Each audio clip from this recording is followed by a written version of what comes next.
என்னுடைய ஸ்கூல் டேஸ்லாம் போயிடுச்சு. நான் முதல்ல சொன்னேன், நான் 4th ஸ்டாண்டர்ட் வரைக்கும் கார்ப்பரேஷன் ஸ்கூல் தான். 5th ஸ்டாண்டர்ட் மட்டும் ஒரு மாண்டிசரி ஸ்கூலுக்கு போகிறேன்.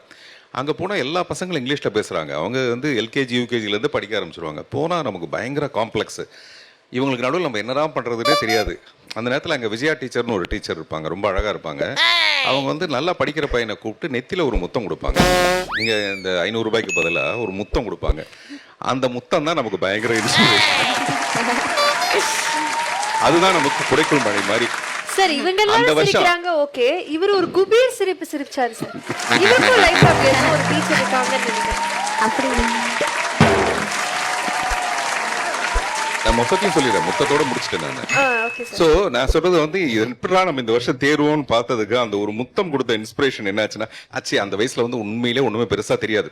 என்ன தெரியுதுன்னா ஒரு அப்ரிசியேஷன். ஆனா அந்த வருஷத்திலேயே பாத்தீங்கன்னா நான் கொஞ்சம் சொல்லிக் கொள்ளும்படியான ஒரு ஸ்டூடெண்டா மாறிட்டேன். அந்த ஒரு முத்தம் கொடுத்த ஒரு இன்ஸ்பிரேஷன். அந்த மாதிரி அது 500 ரூபாவா இருக்கலாம். அது இன்னைக்கு உங்க முத்தம் அந்த குழந்தைக்கு தேவை நான் விருப்பப்படுறேன் சார். நான் வந்து விஜயா டீச்சர்ட்ட வாங்கின முத்தத்தை இங்க வாங்க.